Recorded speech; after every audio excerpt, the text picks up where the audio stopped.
ఈరోజు చంద్రబాబు నాయుడు గారు నిన్న ఇవాళ 2 రోజులు ఆ దావోస్ పర్యటన వెళ్ళారు. వెళ్ళడంతో పాటు ఆంధ్రప్రదేశ్కు పెట్టుబడులు పెట్టడానికి ఏ విధమైనటువంటి అనువైనటువంటి వాతావరణం ఉంది అనేటువంటిది మొత్తం ఎక్స్ప్లెనేషన్ చేశారు. దాదాపుగా చంద్రబాబు నాయుడు గారు మనం అంటే చాలా -°C, ఎందుకంటే నాకు కూడా తెలియదు. గతంలో మన ఐటీ మినిస్టర్ గారు చెప్పాడు -°C ఉంటుంది, గడ్డగట్టుకుపోతారు, చాలా కష్టము. ఎందుకంటే మరి గతంలో ఆయన ఏరా బాబు పెట్టుబడులకు దోవస్ పోరా అని అంటే అక్కడ -°C ఉంటుంది, నేను స్నానం చేయాలి, నేను స్నానం చేయలేను, సో నేను వెళ్ళలేను, కోడి గుడ్డు పెడుతుంది, అంతవరకు నాకు తెలుసు, మిగతా నాకు తెలియదు అనేవాడు. మరి చన్నీటితో స్నానం చేయాలి, నా వల్ల కాదు, అసలే నాకు మొళ్ళు ఉన్నాయి, కింద కూర్చోలేకపోయాను, మూల శంకు ఉంది, నా వల్ల కాదు అని చెప్పాడు.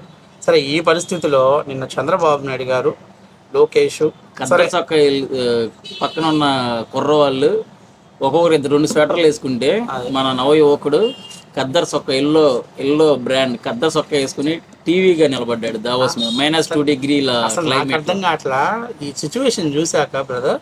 ఈడ ఐటీ మినిస్టర్ కనీసం వాడికి సిగ్గన్నా ఉందా? ఎప్పుడైనా మళ్ళీ ప్రెస్ మీట్లో పొడవమని చెప్పేసి ప్రెస్ మీట్లకు వస్తాడు, వాడికి కనీసం బుద్ధి జ్ఞానం ఉందా?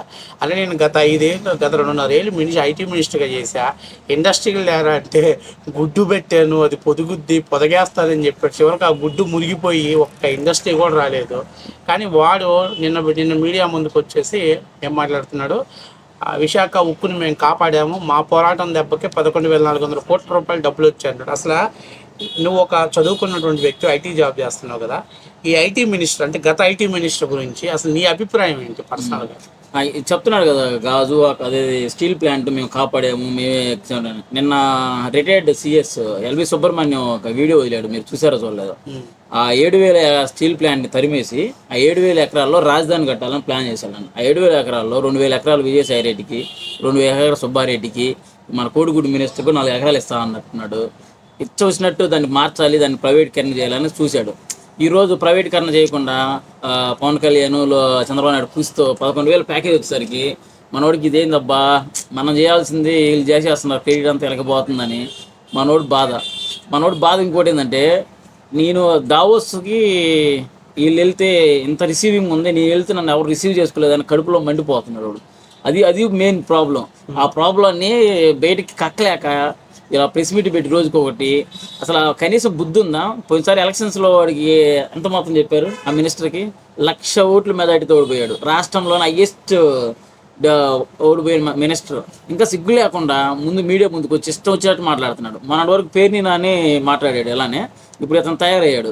ఇతను కూడా ఒక స్ట్రోక్ పడితే గత ప్రభుత్వం చేసిన అవినీతిని బయట పెడితే మనోడికి కూడా కొంచెం మన ఐటీ మినిస్టర్ దెబ్బ ఏంటో తెలిసిద్ది.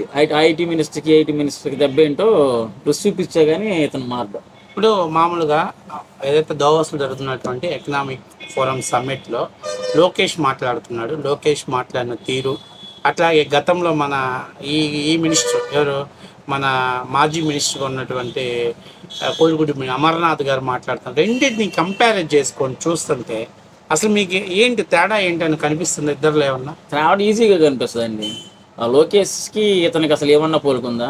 అసలు మన ప్రజాప్రతినిధుల్లో స్టాన్ఫోర్డ్ యూనివర్సిటీలో ఒక గౌరవప్రదమైన డిగ్రీ పొందిన వ్యక్తి నారా లోకేష్ బాబు గారు.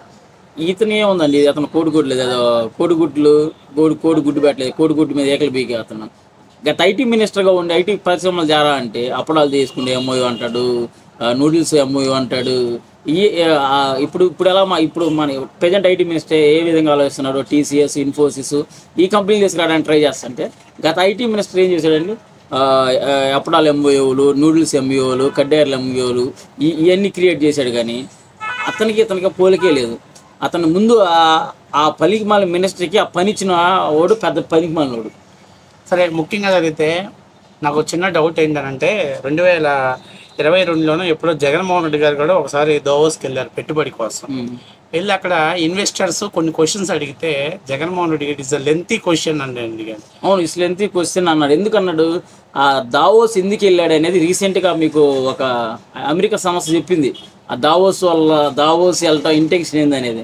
గౌతమి అదానిని బెదిరించి ఆ 700 కోట్లు ట్రాన్స్ఫర్ చేయించడానికి దావోస్ వెళ్ళాడు, పరిశ్రమలు చేసడానికి దావోస్ వెళ్ళాడు. దావోస్ వెళ్ళిన తర్వాత ఒక్క పరిశ్రమలో ఉన్నా మన ఆంధ్రప్రదేశ్కి వచ్చిందా? లేదు. గౌతమ్ అదంతా సీక్రెట్ అవ్వడానికి వెళ్ళాడు జగన్మోహన్ రెడ్డి.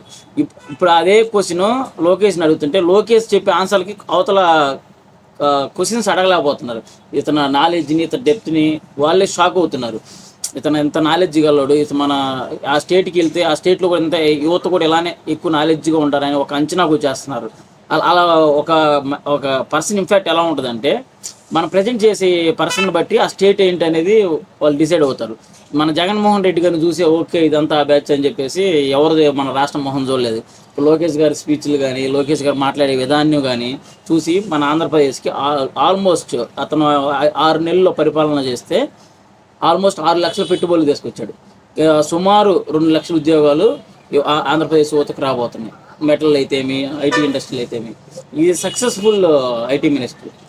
ఇప్పుడు గతంలో మామూలుగా ఇప్పుడు దావోస్ అంటే సరే ఏదో 74 లక్షల రూపాయలు ప్రమోట్ కోసం ఖర్చు పెట్టారని చెప్పేసి వీళ్ళు అసలు మొత్తం వైఎస్ఆర్సీపీ తోక ఛానల్ ఈరోజు సాయి 74 కోట్లు పొరపాటు జరిగిందని అని చెప్పాడు. మరి పొరపాటు జరిగిందని చెప్పాడు, కావాలని అది పాపగండం ప్రజల్లోకి వెళ్ళిపోవాలని చెప్పాడు. సరే ఏదైతే 74 లక్షలు ఖర్చు పెట్టాడు అంటున్నాడు. గతంలో జగన్మోహన్ రెడ్డి గారు అసలు పబ్లిసిటీకి ఏం ఖర్చు పెట్టలేదా? మీ అభిప్రాయం దావోస్కి జగన్మోహన్ రెడ్డి మీరు ఖర్చు ఎంత తెలుసండి మీకు? స్పెషల్ ఫ్లైట్ వెళ్ళాడు, మీకు తెలుసా? దావోస్ ఎలా వెళ్ళాడు? చంద్రబాబు నాయుడు ఎలా వెళ్ళాడు? డైరెక్ట్గా వెళ్ళాడు దావోస్. మన మాజీ చీఫ్ మినిస్టర్ ఎలా వెళ్ళాడు? వాళ్ళ వైఫ్ని తీసుకెళ్ళి లండన్లో డ్రాప్ చేసి నువ్వు ఇక్కడ ఉండమ్మా, నేను దావోస్ వెళ్ళి వస్తాను, మళ్ళీ అక్కడి నుంచి దావోస్కి వెళ్ళి స్పెషల్ ఫ్లైట్లో వెళ్ళి మళ్ళీ అక్కడి నుంచి లండన్ వచ్చి లండన్లో 4 ట్రిప్లు వేసుకొని ఆ నుంచి మళ్ళీ ఆంధ్రప్రదేశ్ వచ్చాడు. అది పర్సనల్గా వెళ్ళినట్టుందా, స్టేట్ కోసం వెళ్ళినట్టుందా? ఇప్పుడు ఎలా వెళ్ళాడు లోకేష్? లోకేష్ వెనకాల వెళ్ళిన పర్సన్స్ చూసుకోండి మీరు. టీజీ భరత్ ఒక మంచి ఆర్థికవేత్త, ఒక చదువు పరంగా కూడా ఉన్నత విద్య చదివిన అతని వ్యక్తి. సింకుల్ సింహం రామ్మోహన్ నాయుడు బీసీ క్యాండిడేట్. అతని ఇంపార్టెన్స్, అతను కూడా ఒక ఉన్నత చదువైన 18 భాషల్లో అనర్గళంగా మాట్లాడగలిగిన వ్యక్తి. ఇలాంటి వాళ్ళు తీసుకెళ్ళి వాళ్ళ ముందు రిప్రజెంటేషన్ చేస్తే ఎలా ఉంటుంది? మనవాడితో ఎవరు వెళ్ళారు? మనవాళ్ళతో వెళ్ళాడు మన కోడిగుడ్డు మినిస్టరు, వాళ్ళ వాళ్ళ ఒకే కులం పర్సన్స్ని తీసుకెళ్ళి అక్కడ ఎలాగా దూసేయాలి, ఎలా ట్రాన్సాక్షన్స్ చేయాలనే ఉద్దేశంతో వెళ్ళాడు. కానీ ఏదో పరిశ్రమ తీసుకెళ్ళాలన్నట్టునే లేదండి. ఇప్పుడు 74 లక్షలు ఖర్చు పెడితే మనకు వచ్చే ఇన్కమ్ ఎంత అండి? ఒక కంపెనీ వస్తే చాలు 74 లక్షలకి రెట్టింపు ఉపయోగం ఉంటుంది. 74 లక్షలని 75 కోట్లని ముందు ప్రజల్లోకి పంపించి ఈ క్షమాపణ చెప్పిన వీడియో అనేది త్వరగా వెళ్దాం. ముందు ఏదో అంటారు కదా, చెడు ఫాస్ట్గా వెళ్ళిద్ది, మంచి లేట్గా వెళ్ళిద్ది అని.